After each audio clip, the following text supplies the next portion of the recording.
Ladies and gentlemen, welcome back to the Trap Draw Podcast. It is February 11th, and I am joined by a couple of my ball-knowing superiors. Thank you, TC. It's great to be here. That's the voice of ball knower Neil, and we also have ball knower Poosh here. You know, the ball knower High Council. Glad to be in the Casa de NLU here in the Del Monte Forest. Yeah, Randy's not here today. He's miffed about the Bad Bunny halftime show. He's protesting. Yeah. So he's not here. We're here at Pebble Beach. Poosh, you played the pairings party last night for the Pro-Am? Played the pairings party last night for the AT&T, and then got to play a little golf. Played Pebble Beach yesterday and played Spyglass today. So ran into Poosh on 17 yesterday, coming up in some gale force winds. Wasn't having a great time. They didn't see me hit a great shot. Listen, like a knee-high 5-iron from 160 and went into the front bunker, and then I duffed it out and two-putted for a bogey. Not great.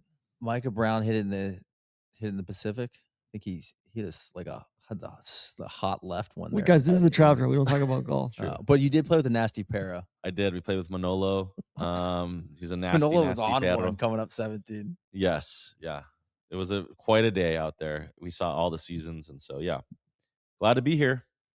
Well, we're glad to have you here, Poosh, and it's officially outerwear season. It's certainly outerwear season. Year-round outerwear season here. Good Lord. It always gets so cold here, but not when I'm wearing my Rhoback stuff. We got the heat cranked up in the house. I'm wearing the Tailwind t-shirt. This is kind of my de facto travel attire, just comfy. Rhoback's got the Fulton Performance vest. Of course. Cody, you were wearing that yesterday out there. You had that brown color. It was awesome. I was wearing my Rhoback hoodie yesterday on the golf course. Yes. Love that. The Glide Down jacket. It's got the ideal balance of warmth and mobility. And the Summit fleece. You know I'm big on the Summit fleece. Yeah. What's the tundra of New Jersey? What's the hoodie one that you guys have been wearing like crazy?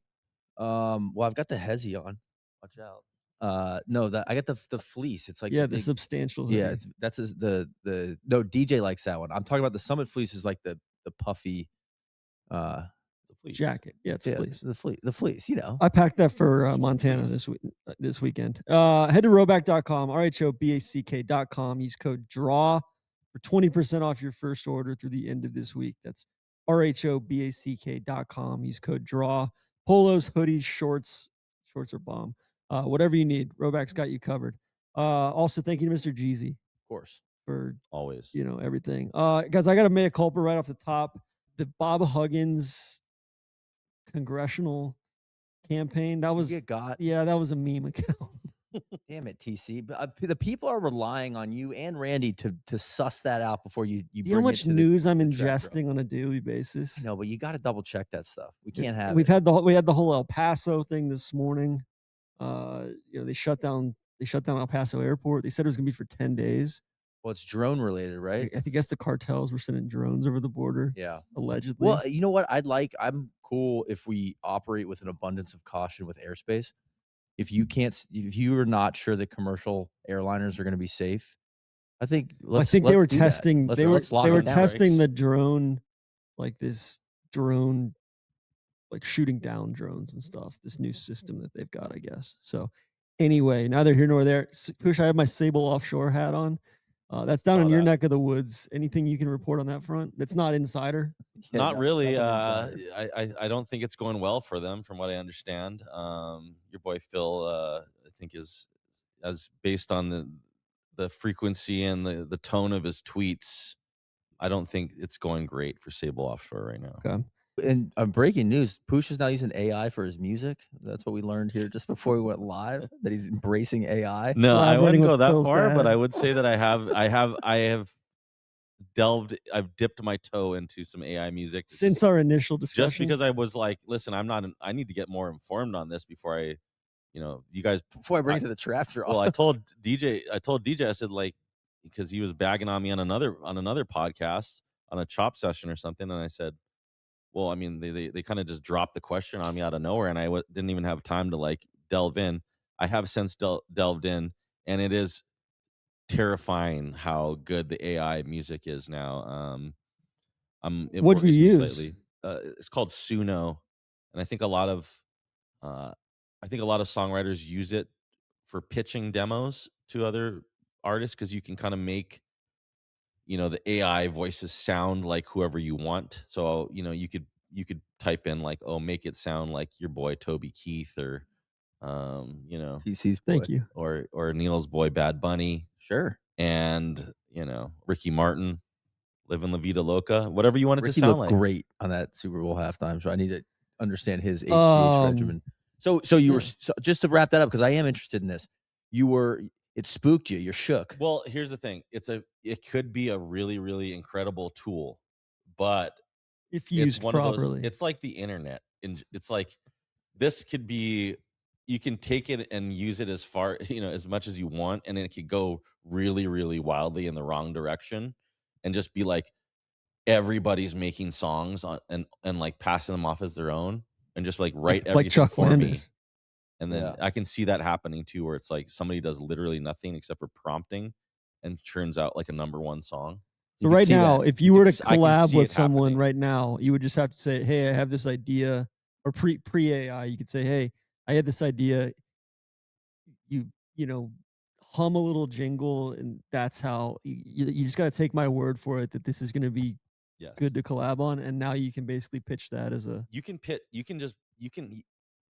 do as much as you want. So like we wrote real songs, like wrote a whole song, and then we like basically put the song in so you have the chord, so it can hear the chords and hear the delivery of the lyrics, and then the lyrics, you put the lyrics in, and then it churns back out. You can basically like demos of any different genre, style, whatever, female, male singer, and it comes out incredible. Like sounds great, like sounds fully mixed, everything.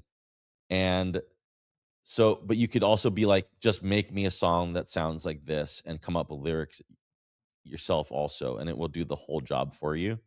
So that's where it gets scary. That could be homework for me. I might go sign up for, is it Suno? Suno. It's like $15 a month or something, or $10 a month, and it's like make me a song about the Los Angeles Rams that sounds like Mr. Poosh singing McVay's praises, or Mike McDonald, or Mike McDonald's praises. I like, that's an interesting experiment. We'll see what happens. I mean, that's like what Randy's dad was doing, though. It's like, like make a song about our graduating class from. Speaking of Randy's dad, I know he's probably pretty chuffed about the Miami Redhawks basketball team, undefeated. It's impressive. That? Yeah, no, I'm 23rd ranked. Big game. No shit talking big from game me. The later Redhawks this week are playing against, good ball. Are they the last undefeated team? I think is in Arizona. No, still in Kansas. Oh! I thought Kansas lost. Poosh's Jayhawks without Darren Peterson. Okay, Bill Self, great man. Winter Olympics. You were saying you're not a fan earlier this week. No, I just said I'm not. I just didn't even know. First of all, I didn't know that they started until I like walked in the grocery store and like some guy was wearing like an Olympic, one of those old Olympic like berets, and I was like, are the Olympics on now, or what's going on? Roots. Yeah, remember when Roots is sponsored by the U.S. I had one of Canadian those, company? Somebody gave one to me. Poosh, I'm with you. But I'm bummed about that because I am a big winter, summer. I think the winter's better. I'm a nationalist. I love the Olympics. Olympics are sweet. I'm definitely more of a summer Olympics guy. I like the track and field. I did track and field in high school. I love running, sprinting. I love the relays. Like I love all that stuff. I feel like they kind of messed it up. I feel like they should have spaced it out from the Olympics a little bit. Is that the Super Bowl with the Olympics? Is it always matched up like that? It's in the winter. Hard to do that. Well, maybe last time around we weren't out here. I feel distracted this week, so I haven't been able to engage. We did see Lindsey Vonn. She had her third surgery today. God, Leroy Jenkins, and she was like 2 turns into that run. That was sick. Mean, whoa, that was much respect. What a way to go out! Like Super G's been on today. We got the half pipe starting to ramp up a little bit. What would your favorite event be, winter wise? I'm probably a figure skating guy. I remember I have fond memories of like sitting in my living room with my family, like my mom watching figures, like Christy Yamaguchi, of course, like the Nancy Kerrigan, that whole deal. The Oksana Bayul? Yeah, all that stuff was great. I mean, I think the ladies figure skating and not really the men's as much. Although I do have a funny story. remember Brian Boitano. Everyone knows Brian Boitano. So one of my good friends, one of my best friends, Kai, used to be in the band with us. His roommate in college was named Brian Boitano. But not that Brian Boitano. No, but it was his cousin was Brian Boitano. And they're like all these guys that Who was Brian Boitano from? South Park? Yes. What would Brian Boitano do? So his family are these super conservo, like they own like a construction company. They're from this area actually. And then the random like kind of gay cousin just ended up being Brian Boitano, the like world famous figure skater. And so they were both named Brian. And they're both named Brian. And they're like he's just the cousin that just ended up being like the world famous figure skater. It's kind of a Michael Bolton Office Space situation. Yeah, exactly. Except it's his cousin. Related. I will say this. I do like watching figure skating. I struggle a little bit. Snowboarding's the same way with Olympic sports that are based on judges. I think the judges should have to put their name on it. I would like to know who the judges are. I'd love to know. I'd like to. I don't. You know where the judges are from, right? Yeah. Well, you know where they're from, but you don't like. I'd like to know what their expertise is. And I know you're trying to protect them so they don't get like people death threats or whatever. BallKnowers listeners are saying the same thing about us. But it's a little bit of like I think they should have to put their name on their scores. Sometimes those things that get judged, like I have no concept of why that run was. Didn't they clean that up though? Well, there was bribery scandals and all that. So my point being, I'm a big. I really looking forward to the short track, the speed skating. Like I like the racing because it's objective stuff. That's objective. The binary. Although stuff. no, there's some subjectiveness to that. They got the judges. If they stewards, but that's more like refereeing, which I'm. Yeah. I think that's different than like who had like snowboarding. It's like was his grab long enough? It's like, did he touch board? And like, did he go high enough up on the board? Yeah. It's like these. Did he land too far down the? And maybe it's incumbent upon me as a viewer to get more knowledge on how they're judging, but I don't think that's explained well when I'm watching the Olympics. Yeah, how do you? It's too technical. Yeah, how do you subjectify style? You know what I mean? Yeah, and just that would help me objectify style. So, I mean, the ski jumpers. We had the penis. Yeah, you were all over this controversy. TC. Yeah, this broke after we recorded last week's episode. So, we've been all over that. Everybody's been all over that. It seems like. What do you guys think about the Norwegian guy that confessed to cheating on his girlfriend? She wasn't really having it, I guess. No, it came out today that she was like, "Yeah, you put me. Now you've like doubled down and put me in a worse spot. Yeah. Now like that's tough. No, I'm not about that at all. Seems like a really guy thing to do. It's like double down. It's like, oh, I think if I like admit it on the worldwide stage, that it's like one of those things where it's like you're proposing to the woman before she's like actually ready to get married in front of like a stadium full of people or something. Well, you see this a lot. Don't people propose at your shows? Well, yeah, but they like has that ever gone wrong at a show? No, thank God. I think a lot of them are like art, and this is maybe a conspiracy you theory. Bringing people up on stage? Yeah, we've done that a few times. No, I was at the Pier 17 show in New York, and somebody just proposed like right in the front, and Poosh was like, "Oh, check it out, right down here." Like he just like narrated it. He's like, "Oh, sweet man, congratulations!" Sometimes all right, they'll just drop knee right in the front row, and it's like, okay, you're gonna do that right now. That's exactly what happened. It was pretty sweet. What's the craziest thing you've ever seen happen on tour? That you can talk about on a podcast. God, that's a big. That's a big that question. Wipes out about like 98% of it. But I mean, oh God, I mean, we've just had like a lot of crazy stuff. I think our roadies have been like disappeared for the night and then showed back up like in the hospital, like getting called from the hospital, and they're like, oh, this guy's missing an ear. An ear. Yeah, our front of house engineer, which is probably not the best guy to be losing one ear, but. Was in New Orleans, and he got like, we're guessing he got like smashed in the side of the head with a bottle or something like that on Bourbon Street. But he didn't know. He didn't know. He had to sew his ear back on. But they called, and they're like, your son is here, and he's like 10 years older than our tour manager. So we're like, okay, it's probably one of the roadies, stuff like that. Okay.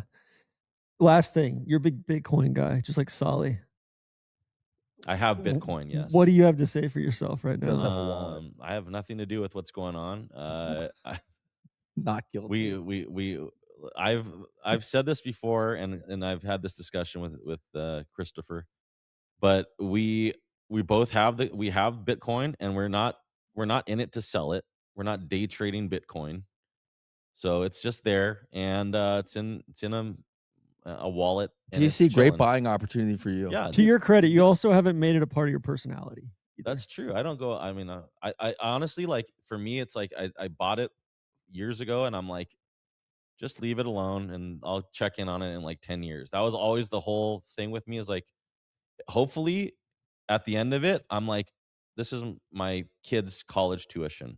That's what it is. And then if not, then I'll figure Some of it's something else FOMO too, TC. It's like you got to have a Are little. you in? Yeah, I've been in for years, man. I just don't need to talk about it. But it's like I don't want to. We're all around. At this you. point, it's like I would feel. What would make you feel worse, like losing whatever you just put into it, or like my buddies getting rich? And me Do you being have like, the damn it? Why did coins, I? It's or the do you have FOMO like play. the ETF or the coins? No, I got some coins. I got a little bit of everything. What would you? I mean, it's like, how would it make A you very feel? a very like, manageable amount of different things, but just Bitcoin. I don't mess with any of You the all other have- stupid shit. you all have an idiot friend Yeah, who just probably has a Bitcoin. shit ton of Bitcoin, and then you're like, if that guy gets rich Seriously. off Bitcoin, I want to kill myself. So it's like, you just get enough that it's like you got some skin in the game. Like, it's a great opportunity right now. It's dude. a mental We need to get piece. It's TC. kind of mental peace. let's You're like, all let's right, let's get TC. boys. All right, before we get too far down the Bitcoin rabbit hole here, let's talk. Let's start transitioning to some ball. Well, maybe that could be part of the prize for next year's BallKnower. It could be Bitcoin. We'll take that offline. We'll take it offline. I want to get you in the game, Guys, TC. I didn't watch the Super Bowl. We were doing our.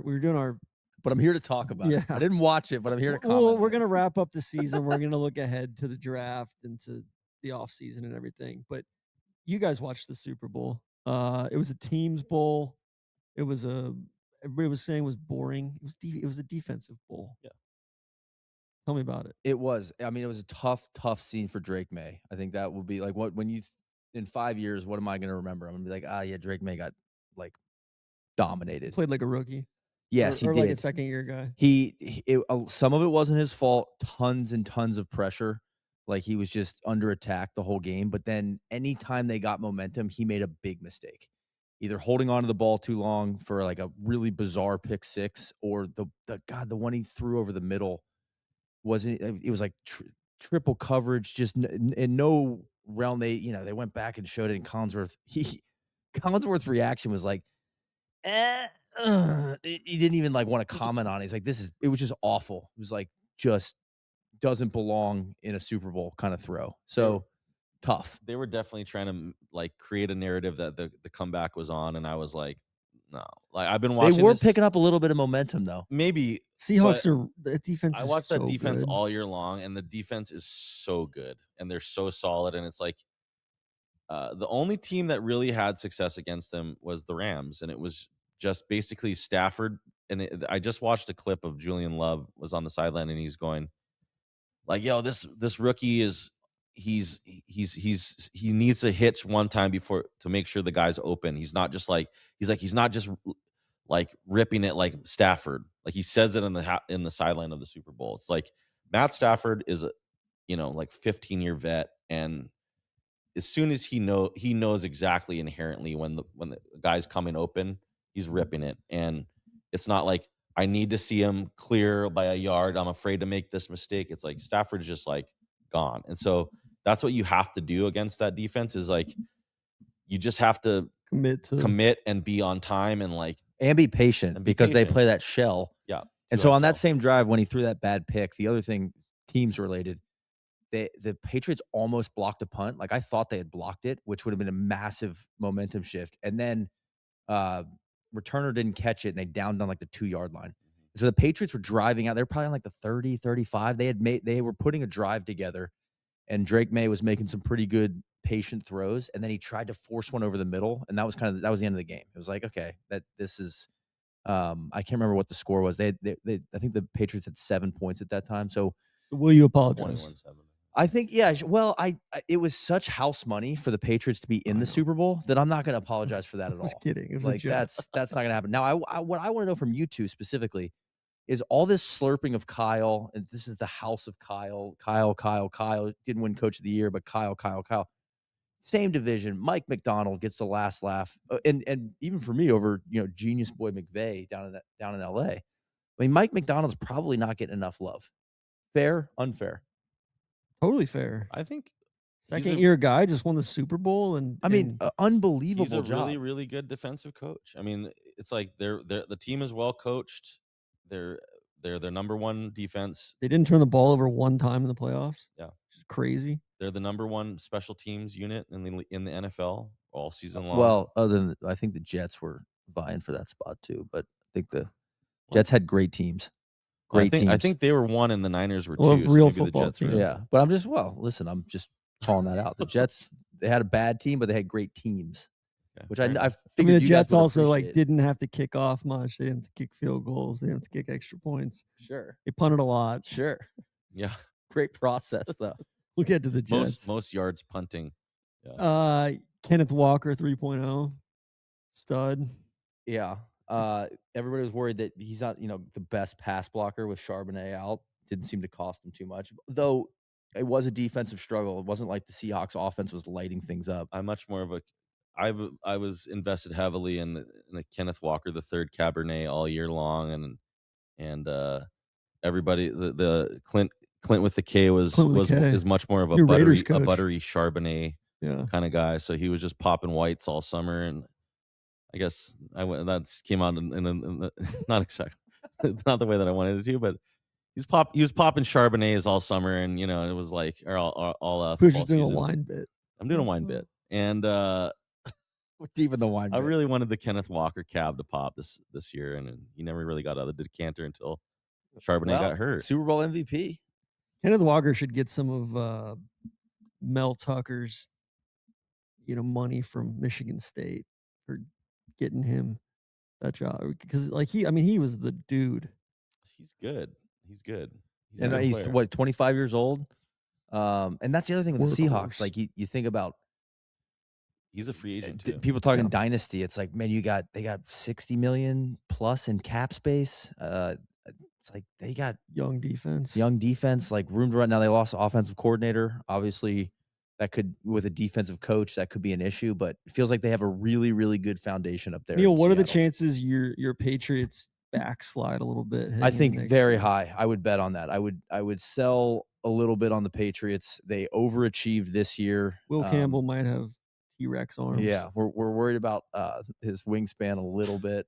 He seems like Jake Matthews. Jake Matthews apparently he was playing with a torn ligament. That's what some reports said, that he was injured. But I still think Vrabes is a leader of men. Very pretty chilly handshake at the end of the game. Vrabes doesn't seem like a very good loser.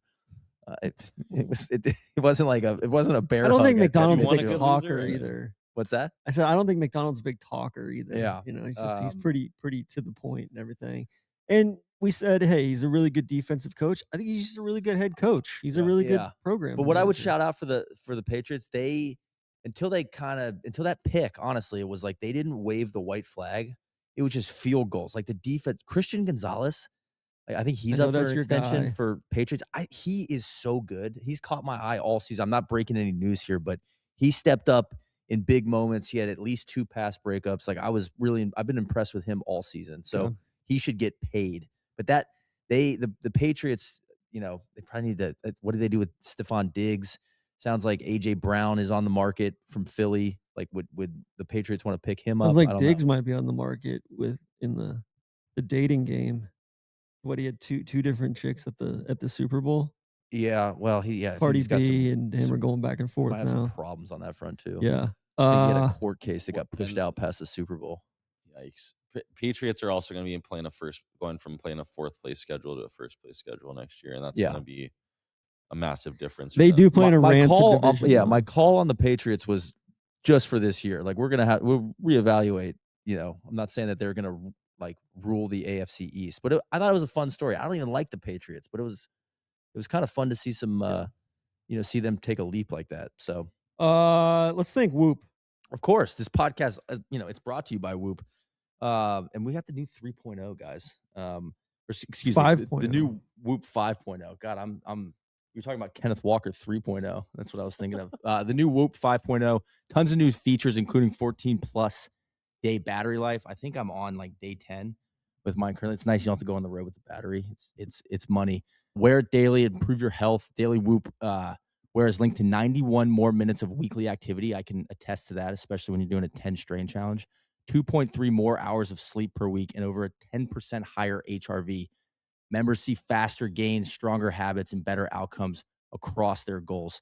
You just got to track stuff, guys. It helps. It helps a ton. With 24/7 monitoring across sleep, strain, stress, and heart health, Whoop gives you a complete view of your health so you can make smarter decisions every day. Quantify your health or quantify how your body is feeling with sleep, recovery, and strain. Head to join.whoop.com/NLU to get started with Whoop with a 1-month free trial. That includes hardware and a completely unlocked app experience. If you don't love it, you can send it back, no questions asked. And if you haven't already, you can join our Whoop group, COMM-NLU TC. I would like to get you in the 10 strain challenge later this year. I need that. Poosh, you're looking great these days. Thank you. You lost what, 50 pounds? Getting there. Right around 50 pounds. Yeah. Good for you, dude. Thanks, man. That's impressive. What are you doing?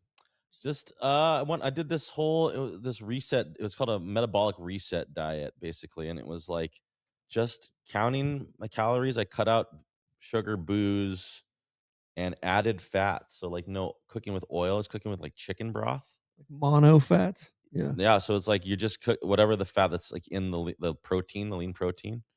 It's great. I'm measuring my food and just exercising normally and doing all this stuff. But it worked. Just monitoring your health. I love it. Just being more cognizant of what's going in. You know. Heck yeah. All right. Some news and notes since we last chatted. We mentioned it. Clint with a K going to Vegas. You bullish on that, or where are we at on the Raiders? I know they've probably got a 2 to 3 year rebuild coming up. Max Crosby's probably getting shipped out of town. I don't know. I think my whole deal with, as you know, with organizations like the Raiders is that it starts at the top, and if it just feels like Mark Davis is just kind of like a bumbling idiot, and it's like even with Tom Brady being involved, I just don't know if an organization can really turn things around completely unless there's like a really, really, like serious renovation in-house. And I don't know if Mendoza is like a franchise changer, and I don't know if Clint Kubiak is a franchise changer. I could be wrong. Clint Kubiak is obviously a good offensive coach. Comes straight out of the Kyle tree. So Kyle tree just keeps growing. It's a wonderful tree. Provides many fruit. And one of these redwoods out here. Yeah, we're amongst the cypress and good take, Poosh. I think good football coach, but you might need a bigger presence, more gravitas, because there are a lot of cooks in the kitchen in Vegas. It's like Brady's gonna have his say. Mark Davis is like, it seems like he wants to take his hands off the wheel, but he can't. And then they keep signing everybody like 5+ year contracts, and then they just have all this dead money for coaches. What do you think they get for Max Crosby?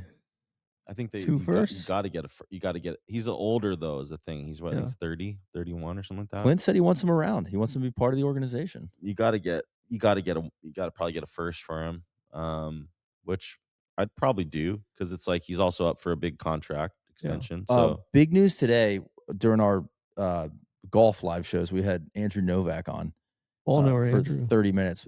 I mean, delightful. It was great hang. True knower. Grinds tape on the road.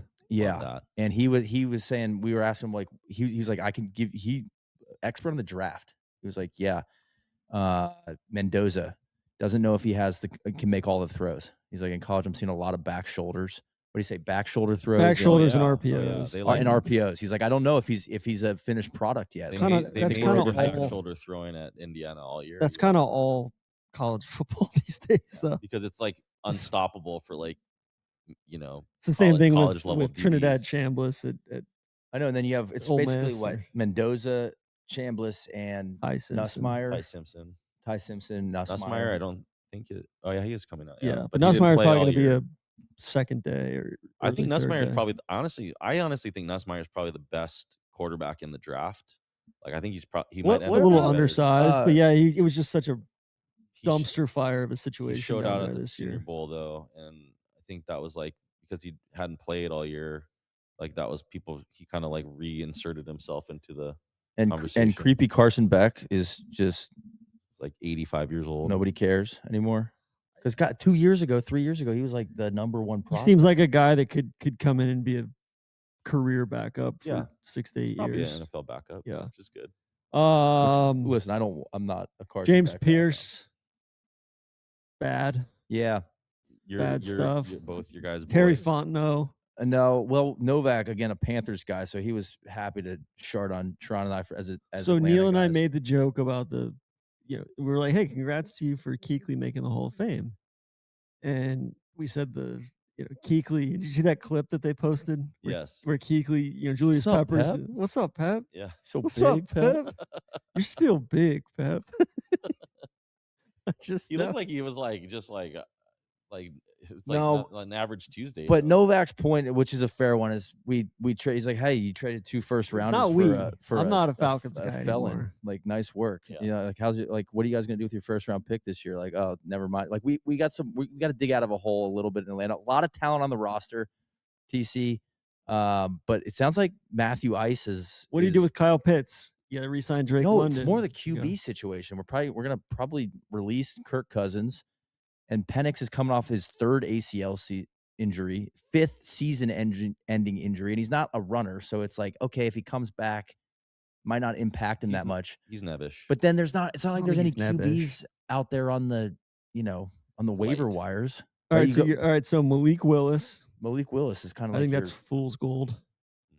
Your best option. Where do you think? All right, Malik Willis. Where do you think he ends up? Miami. God, maybe that would be because Halfley. So many of these guys are it's just going to be musical chairs with the same shitty guys. If he doesn't go to Miami, then that says something about Malik Willis probably because if Halfley Halfley got to look at him all year for years and then it's like, all right, where does Stinky Tua go? Probably some reclamation project. The Jets, franchise. Maybe the Jets. Oh man, well that would be incredible. Where does Kyler go? I thought Kyler was a possibility in Miami, but and then does Kirk Cousins go to the Vikings?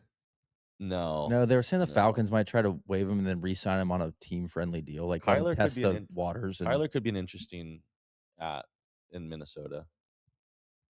Yeah, and then with the money situation. And then is Arizona just going to roll with the brisket? I think they are, but I think he's probably a short-term plan. I think. It's just shallow in the draft at QB, and it's shallow in free agency at QB. So it's tough for a Falcons fan right now. I think Arizona's probably in a tank situation. And then what does Philly do at QB? You got Jeff Stoutland just essentially quit. He said, "Hey, I don't want to deal with this dysfunctional mess up here." After Sirianni kind of embarrassed him and disrespected him, he doesn't want to deal with Jalen Hurts. I mean. Listen, what they'll probably do is roll with Hurts because he won the Super Bowl last year, and maybe he'll be a little bit more on the hot seat. If all of this is true, if all this internal strife is true, then I'm sure there will be change. But they're not going to make a premature change with Hurts. They made the playoffs. I mean, look at what John Schneider did. Yeah. He moved off of Mr. Unlimited maybe a year too early instead of a year too late. Sure. That's what that seems to be the name of the game. I think there's going to be a lot of suitors for AJ Brown though if they move him. Do you want Buffalo. the Niners involved in that sweepstakes? Yeah, Niners sound like they're interested. I wouldn't be mad at AJ Brown. I like AJ Brown. He's really good. I mean, I think he'd probably. I don't know if he's a culture fit for the 49ers, just because the 49ers don't ever really have a number one. They haven't had a number one guy since Kyle's been there. It's been a lot of every game somebody different is going to get the ball and going to get it. It's like you kind of have to be okay with not getting touches every single game, which AJ Brown has shown that he's not really cool with that, but he wants to be the guy. They don't have anybody else to throw the ball to right now, though. I mean, yeah, but I don't know why they would do it. I mean, it just seems like everybody's trying to get out of Philadelphia right now. It seems like all the coaches, nobody wanted to work there. Stoutland's leaving. Except Big Dom. There's talk about Fangio that he might retire now. All right, so Niners corner, we've got They still have Howie too. I mean, Howie's. But Howie wants to, like, he doesn't like consistency and having the same thing in place too long. If, like, he wants to rock the boat and upset the apple cart if it's not working. So, Niners corner, anything going on as far as the electrical substation? Nothing. No updates on the substation. Just that it's continues to be a newsworthy. Another The electricity is running through. There is a lot of electricity pumping out of the substation. I will say Elon Musk, I think, has joined the conversation. Really? About, I think he said something about it just being like an idiot, like idiotic. And I think because his whole deal is how those frequencies have no, impact on you and so on and so forth. I won't go. I won't I even didn't know go you were a there. big Elon guy. All right, and then we've got Raheem Morris taking over as DC. Raheem Morris, I like that. He's Kyle's boy. I do too. I think that he's probably better suited as a coordinator. Obviously, he won the Super Bowl with the Rams as the defensive coordinator with Sean. So now he's going to go up the coast a bit and join the real squad. And then we've got Niners Rams next year in Australia in Melbourne. Which, listen, I mean, at the big stadium. Yeah, nowhere's on location in Melbourne. And then Niners keep getting shot. What's up with that? Another Niner got shot. Keon White got shot. Apparently, he was throwing a party and your Atlanta boy, Lil Baby, San Francisco, like a Super Bowl party. And Lil Baby tried to join the party, and they got in an argument, and he got shot in the ankle. So it's non-career threatening, but we need to stop the Niners from getting shot. Is that the third one? Second or third? I think it's well, technically it's the third because we have Brian Robinson, but he wasn't on the Niners when he got shot. Okay. So, but yeah. Needs to tell these guys to, stop putting themselves in these situations. The San Francisco GSWs. I'm watching the pit, GSW. We got a bunch of mid assistants kind of rolling around. Cardinals bringing in Neil's guy Nathaniel Hackett. He's I didn't see this, really? Continues to fail Hackett upward. Stinks, man. That was such a tough look for him on Nathaniel the Hack on Hard Knocks with the Jets. Giants bringing in Matt Nagy. Bears. I don't understand Nagy falling up. There was a slight chance that Travis Kelce was going to stop by the live show today, and I was contemplating whether to be like, "Yo," grab him afterwards, like, "What's up with Nagy? Like, is this guy?"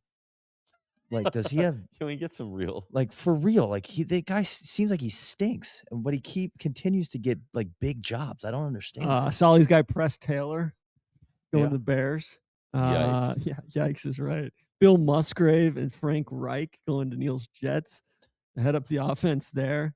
They also interviewed Darrell Bevel and Greg Roman for that one. Adam Gase going to San Diego to be passing game coordinator. For passing game consultant. Guys are back. And then the Vikings fired their GM kind of off cycle there. Kwesi. Yeah, but then there was a bunch of chatter about like he took too long of a paternity leave, and everybody was weighing in on like, should he have taken a paternity leave, or you should be married to the game. Like that felt like it. I think some of it was also just about his non-traditional, path to the job where he didn't really like grinding tape and scouting. It was more about analytics and all that stuff. Behind that. Falcons hired Ian Cunningham from the Bears. Yes. He spent time with the Eagles before, the Ravens. And the Ravens. So I like this hire. TC, I was reading up on this earlier and was worked under at the Bears, Matt Ryan's the Poles assassin. Poles, who was Matt Ryan's roommate at BC. So just a lot of connections. Later on in life, coming back. Life's about the network, Poosh. Falcons also bringing in Tanner Engstrand, pretty decent offensive mind that the Jets ran out of town, I think. Yeah.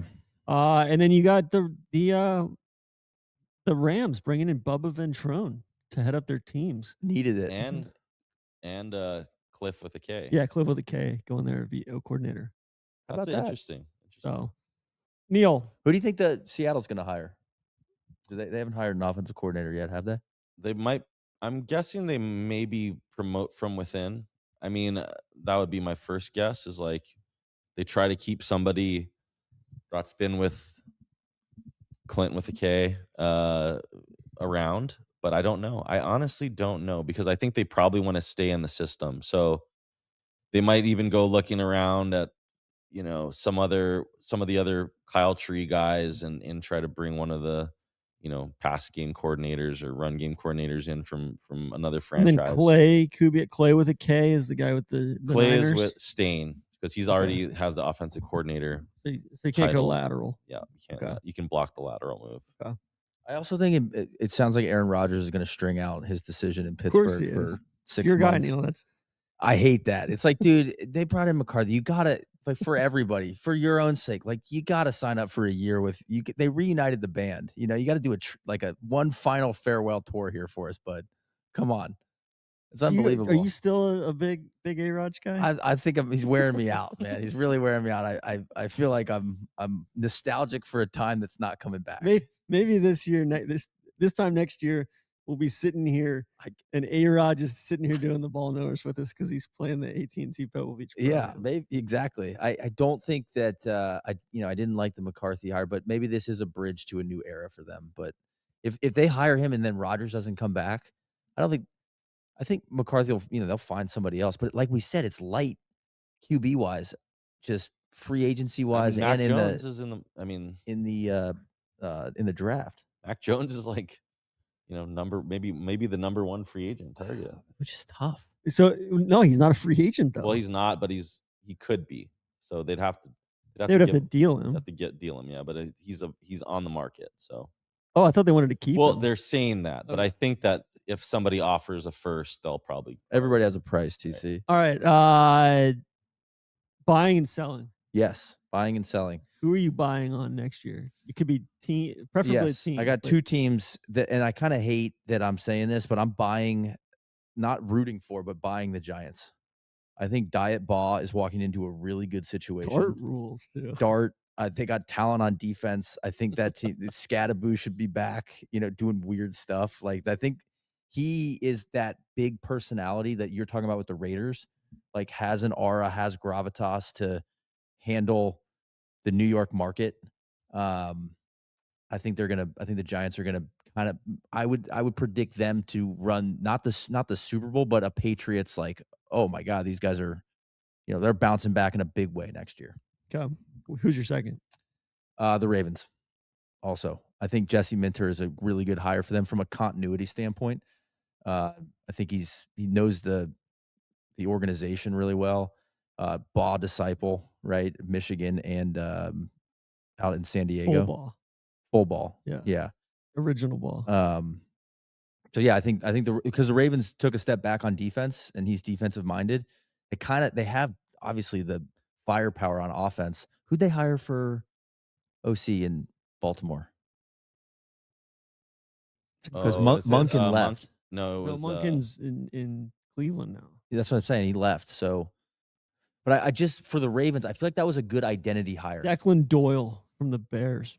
Okay. Oh, jeez. Well, I don't. Youngest 29 years old. Youngest play caller in the league. Which is kind of sick. So it's a Ben Johnson tree growing here. But I'm thinking for the Ravens to hire a defensive-minded coach to, return them, that's their identity there. They have talent on that side of the ball. Like, they should be better. I think the Ravens bounce back as well. I like that. Buying. Poosh. I'm buying the Chargers next year. Baugh heavy. Health. I think you don't. With this Gase news, and I think that, and I think that, and getting. But I love McDaniel, Mike McD in there to run that offense. I think is going to be really, really cool.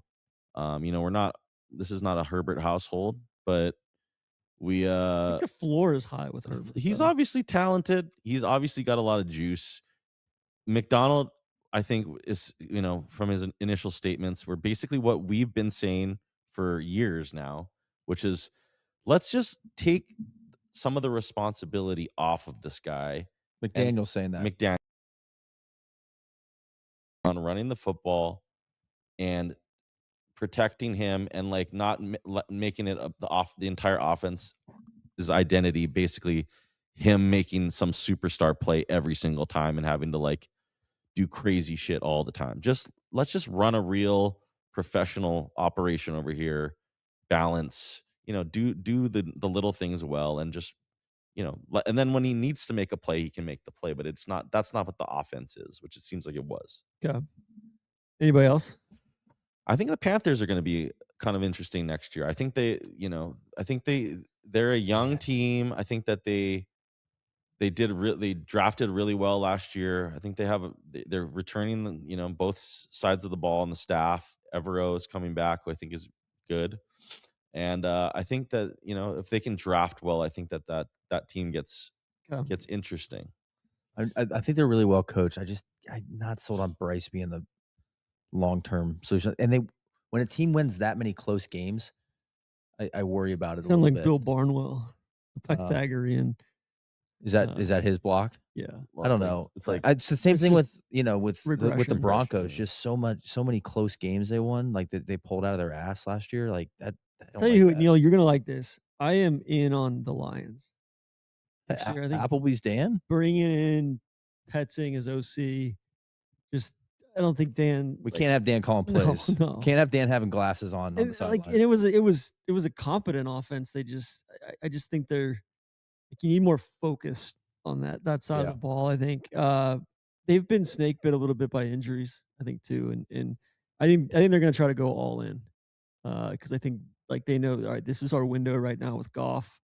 We'll retool a little bit, after we get out of this window. But yeah, I think this is next 2026 is the year. They've got so much speed on offense too.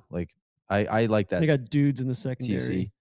I got that, and then I'm gonna ride my Jags too, man. I knew it, Poosh. I knew he was going. All right, selling. Neil, it sounds like the Bengals. The Bengals is your choice, and that breaks my heart, but that's what I'm feeling. I'm selling the Broncos, and I think the way that season ended with the kind of chitter chatter and the backbiting and all that stuff from Sean Payton. I think he may be close to losing the locker room slightly and losing some of the support from. I mean, if you lose your quarterback, what are you doing? What I mean? So I missed the. Well, what did he say? Basically, he said that what's his face? Bo Nix. He's like Bo's had a surgery this year in high school. He had a surgery this year in high school. He had this surgery in college. He said 5 surgeries, or I can't remember how many it was. And then Bo said something in another interview. He's like, why is he talking about how many surgeries I've had? That's private information. He doesn't know how many surgeries I've had, kind of thing. It was just a weird vibe, and added to the the decision making down the stretch that everybody's second guessing for. Yeah, it's like throwing Bo Nix's injury history out there as the reason why, that a possible reason why they lost that game, because him getting injured, as opposed to making the decisions that he did at the end of the game, which were highly questionable, kicking or going forward, or all those decisions. So Sean Payton just strikes me as kind of a very he's a really bad guy. He's probably a bad dude. Well, he's just extremely arrogant. Yeah. And thinks he's the smartest guy in the room. And it seems like football wise, a lot of times he is a highly competent individual.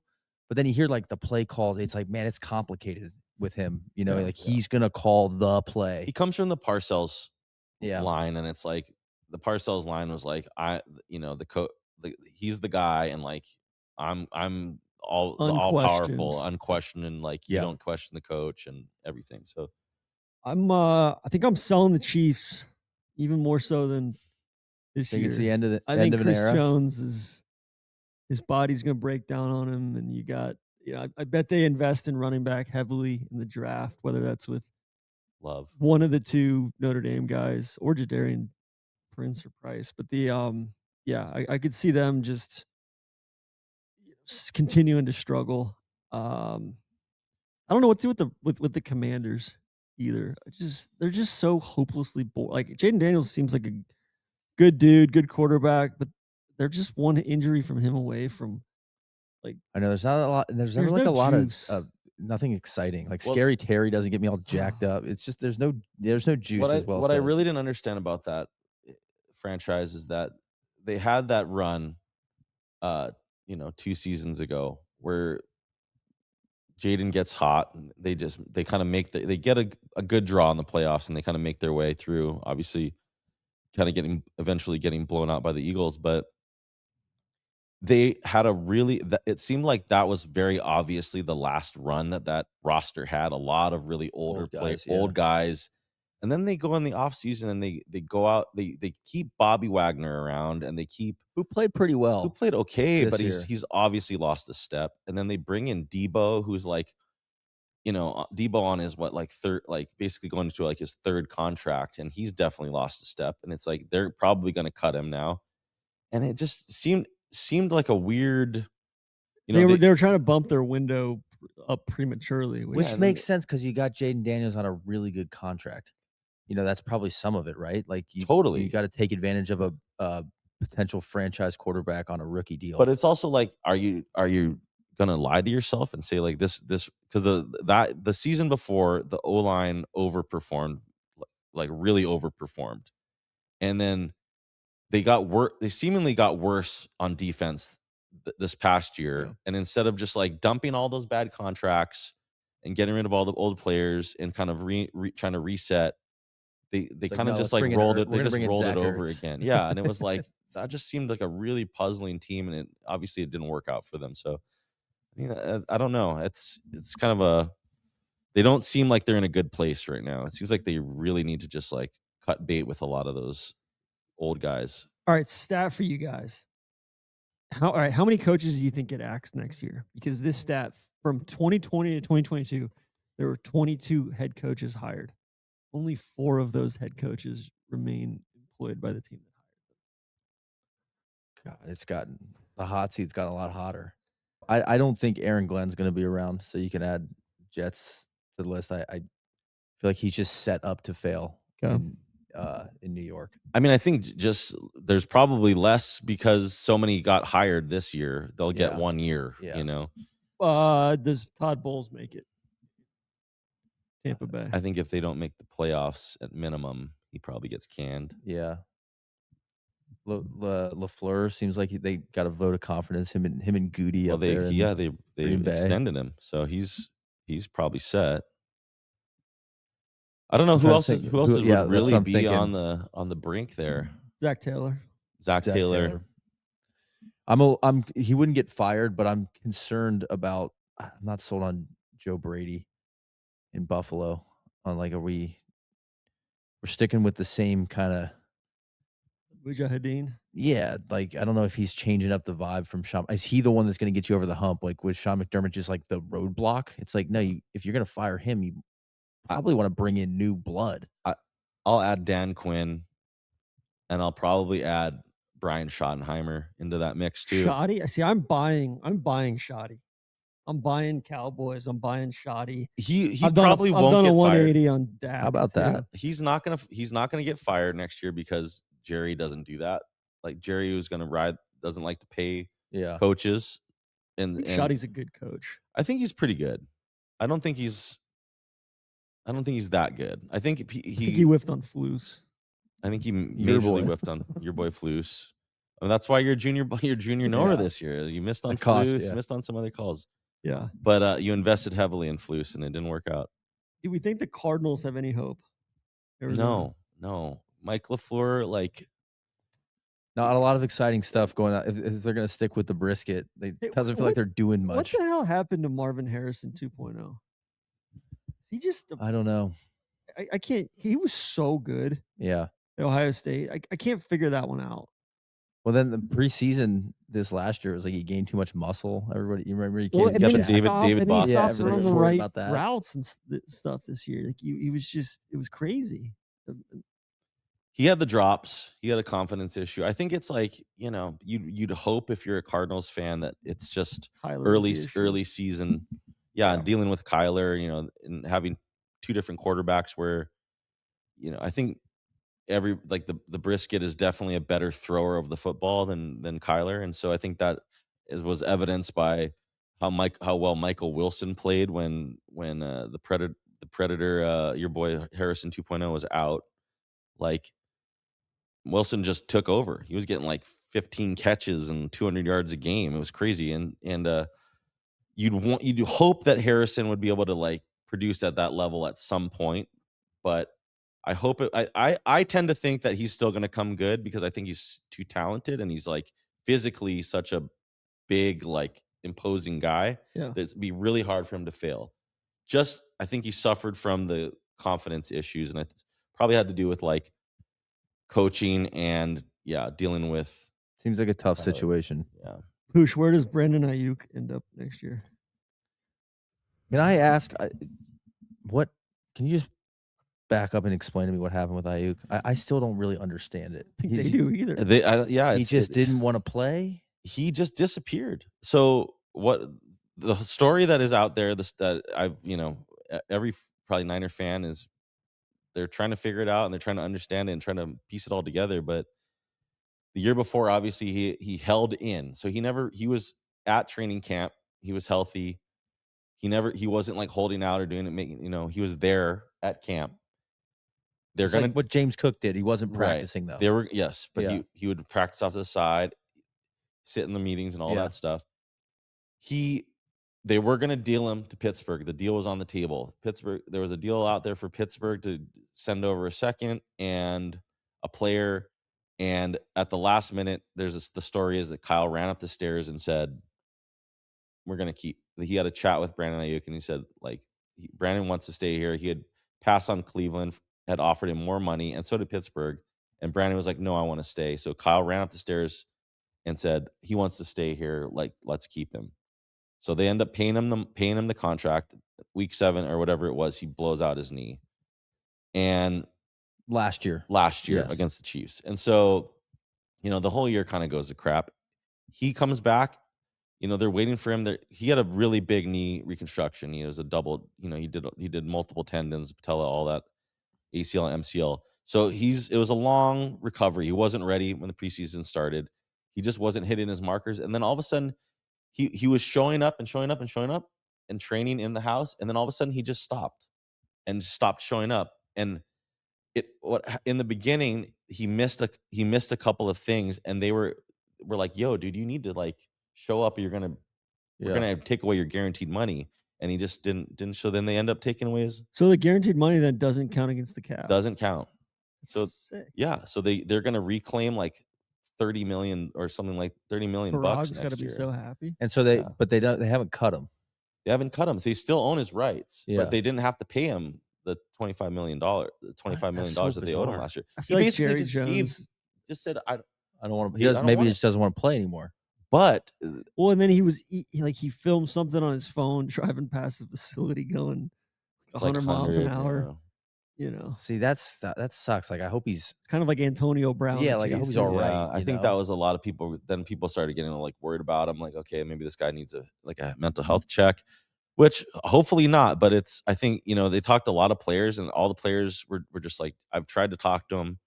He's not responding to any of us. Like, he's basically like, I hope he's all good. Like, yeah, that's where we're at. So the Niners still own his rights. I didn't know any of that background. So they could trade him.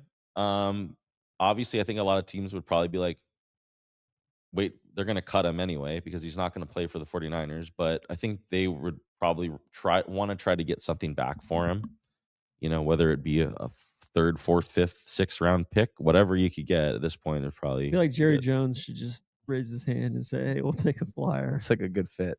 It'd be nasty offense with CD. Seriously. Well, Pickens, then speaking, they're probably going to franchise Pickens, and then I think they already did. Or guys, I think the Saints need to be relegated. Like, I think we're just done with. Well, that could be another coach. Kellen's another coach. You could. I think they give him more. I think Kellen, he actually did a pretty good job this year. With what he had. But I'm thinking through it. I don't. Nothing there. I don't think. Terrible roster. I think the Colts. We've said selling the Colts, but I don't think Steichen's on the, chopping block. After he's done a good job in. What do you do with Vanilla Vic? They've said that they're gonna. They think that he is the quote short-term and long-term solution for them at quarterback. So you give him another 4-year, $160 million apparently deal. Similar. They're trying to figure out if it's going to be $30 million a year or $40 million a year. But that's a lot of money for coming off an Achilles. Like that's just. Ask Kirk Cousins. Yeah, I'm not super excited about that if I'm a Colts fan. But he was if he plays a full season at the way that he was playing, that's a deal. I mean, $40 million with the cap going above 300 million now is not that bad a deal. And then you got guys like Dak making 60. You know, is Dak 20 million a year better than Dak's really good. Dak's good, but is he 20 million? Well, I mean, the then an cap's going up unhealthy so Daniel much, Jones, yeah. Yeah, it's going to keep going up. All right. Anything else before you want to get off your Neil? Anybody you've been grinding tape on as far as draft goes that you want to put your name on? That you didn't get a chance to last time. Not really, but the Ohio State's loaded. I just don't understand how they got beat. It's crazy. You're like, God, they got like Parnell 4 of the top Tate. 10. Yeah. And the 2 Arvell linebackers. Arvell Reese. Yeah. Sonny Styles 2.0. Sonny Styles is a stud too. So, and then who's the safety? Caleb Downs. Caleb Downs. The That guy's Bengals need to be awesome. all over him. And then they've got there's a couple D tackle prospects there too. McDonald. Keelan Yeah, McDonald. yeah. Are you in or out on the Miami DNs, Bain and Mesidor? Well, I like Mesidor a lot, but he's like 24, so I think he's just old. I think that's the concern. Because he's been in college for 6 years or something like that. So he's mileage. They're worried about like he's ready to play in the league. I think Bain's good.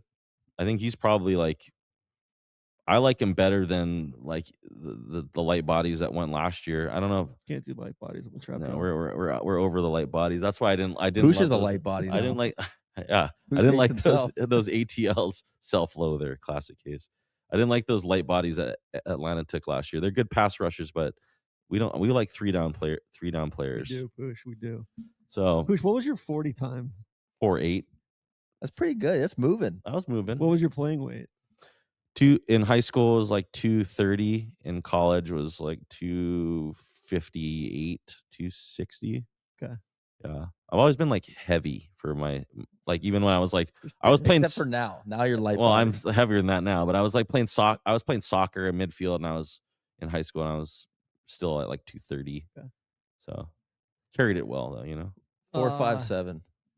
Guys, I wasn't moving super fast. Last question. For a D-back, that's pretty freaking slow. As a junior ball knower, I'm always looking to get better. Aside from watching these alt casts next year, Sure. what else can I do in the offseason to improve my knowing skills? Well, before we even get there, do we need a fill in on what the Turning Point USA halftime show was?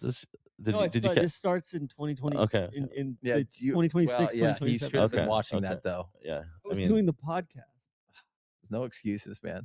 That was an official altcast. Okay, all right. That was an alt-right cast. You might get some emails for that, but No, TC. I mean, I think put your head down and grind. Tape. Get in the draft. You should be watching the combine. I think if there's a combine all I cast, go to the combine. I expect you to watch that.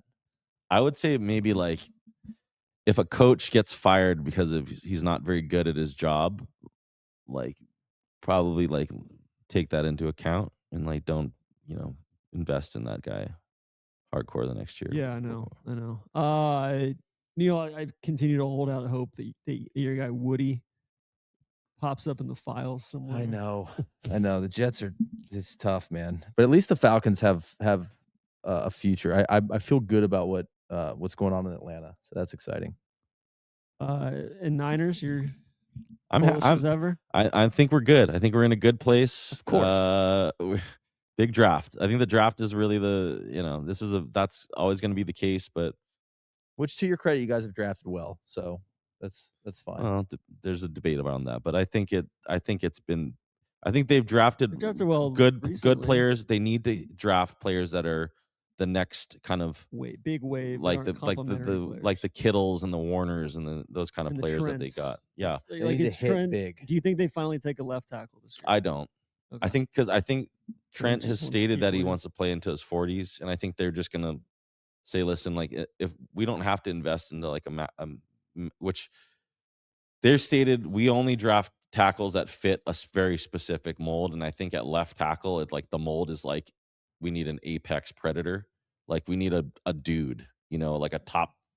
We need like a Hall of Fame level dude, right? Like I would say like it would be more likely that they would trade for like a veteran guy that's like in his 30s than going and drafting a dude at left tackle, like a rookie at left tackle. But It's possible. It just depends on how the draft goes. I don't think that they do it this year. I think this year they just keep investing in defense and maybe they try to go get like a proper X receiver.